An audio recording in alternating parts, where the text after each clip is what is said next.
வணக்கம். நீங்களும் உங்கள் அன்பு குடும்பமும் வாழ்க வளமுடன். ஒவ்வொரு நாளையும் நேர்மறையான எண்ணங்களோடு துவக்குவோம். இன்றைய தலைப்பு ஞாயிறு டு சனி உற்சாகமாக நகரணுமா? நம்ம காலையில் எந்திரிக்கும் போதே மகிழ்ச்சியோடு எந்திரிக்கணும். வையகத்தை ஒரு 10 முறை வாழ்த்தலாம். இல்லை பக்தியில் நம்ம உயர்ந்தவர்களாக இருந்தால் ஒரு 4 வரி ஒரு சாமி பாடல்களை சொல்லலாம். அது மாதிரி விரும்பி நல்ல எண்ணங்களை உங்களுக்குள் நீங்களே போட்டுக்கொள்ளுங்கள். அந்த நாள் உற்சாகமாக நகரும். மெயினாக ஏதாவது ஒரு பயிற்சி, அது பார்த்திங்கன்னா சோம்பேறித்தனம், தேவையில்லாத எண்ணங்கள் ஓடிவிடும். உற்சாகமான காலையாக மாறும். அந்த நாள் இனிதாக நகரும். பழக்கத்தினால நிறைய தேவையில்லாத எண்ணங்கள் நமக்குள்ளாக அப்போதைக்கு உள்ள வரும். உடனடியாக நாம் என்ன சொல்லணும்னா, நான் உற்சாகமாக இருக்க போகின்றேன், இன்றைய நாள் நான் நல்ல எண்ணங்களை மட்டுமே நினைப்பேன் அப்படின்னு நீங்கள் உங்களுக்குள்ளே பயிற்சி செய்து பாருங்கள். உங்கள் வாழ்க்கையில் புதிய மாற்றம் ஏற்படும். பாறையாக இருக்கிற நம்மை சிலையாக மாற்றிக்கொள்ளலாம். எண்ணி எண்ணிட இனிதே பயக்கும். எண்ணமே எக்காலத்திற்கும் வாழ்க்கையின் சிற்பி. உண்மையில் எதிரி உனக்கு உண்டு எனில் உன் மனதில் எழும் ஒழுங்கற்ற எண்ணமே அப்படின்லாம் எண்ணத்தை பற்றி நிறைய கவிதைகள் சொல்லியிருக்காங்க. அப்போ அந்த எண்ணத்தில் நாம் ரொம்ப கவனமாக இருக்கணும். நம்ம வேலையை நிறைய திட்டமிட்டுக்கணும். நடுவில் நிறைய கொஞ்சம் அப்போதைக்கு ரிலாக்ஸ் பண்ணிக்கணும். அது நமக்கு ஒரு நல்ல ஒரு புத்துணர்ச்சியை கொடுக்கும். என்ன செய்தாலும் நமக்குள் பெரிய மரியாதை, நமக்கு சில இடங்களில் மரியாதை கிடைக்கலையேன்னு ஒரு வருத்தம் இருக்கும்.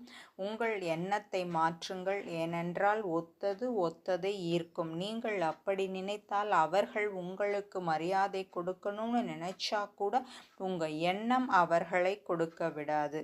எல்லாமே அருமையாக போகும் என்று நம்புங்கள், நினையுங்கள். நாள் முழுவதும் உற்சாகமாக கிடைக்கும்.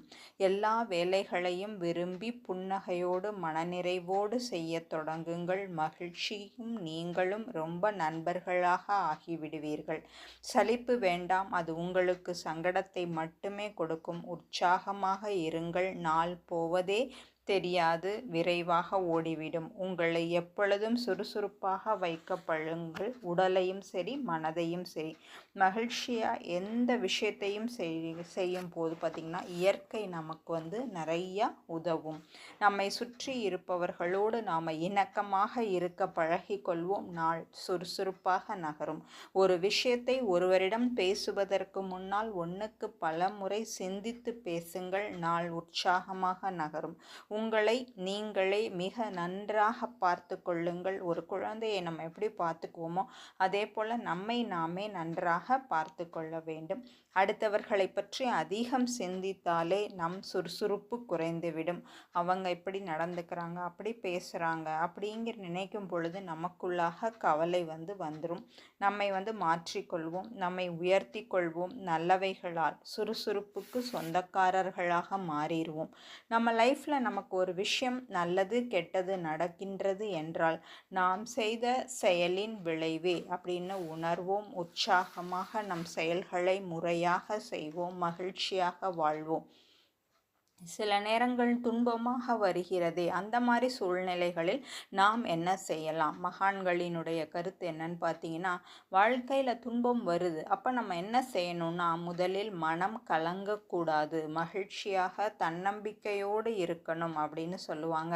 இது சொல்கிறதுக்கு எளிதாக இருக்கலாம், செய்வதற்கு கொஞ்சம் கஷ்டமாக இருந்தாலும் மகான்கள் என்ன சொல்கிறாங்கன்னா, துன்பம் வரும் பொழுது எவன் ஒருவன் கலங்காமல் மகிழ்ச்சியோடு இருக்கிறானோ அந்த துன்பம் அவனை விட்டு ஓடிவிடும். எப்படி ஓடியது அப்படின்னா, அவன்கிட்ட இருக்கக்கூடிய அந்த தன்னம்பிக்கையும் அந்த மகிழ்ச்சியும் அந்த தைரியமுமே மூல காரணம். துன்பம் வந்தால் மனம் உடையாமல் மகிழ்ச்சியோடு அந்த சூழலை எதிர்கொள்வோம். நிச்சயம் அந்த துன்பம் இன்பமாக மாறிவிடும். நன்றி. வாழ்க வளமுடன். ஒவ்வொரு நாளும் இரவு படுக்கும் பொழுதும் நேர்மறையான எண்ணங்களோடு உறக்கத்திற்கு செல்வோம்.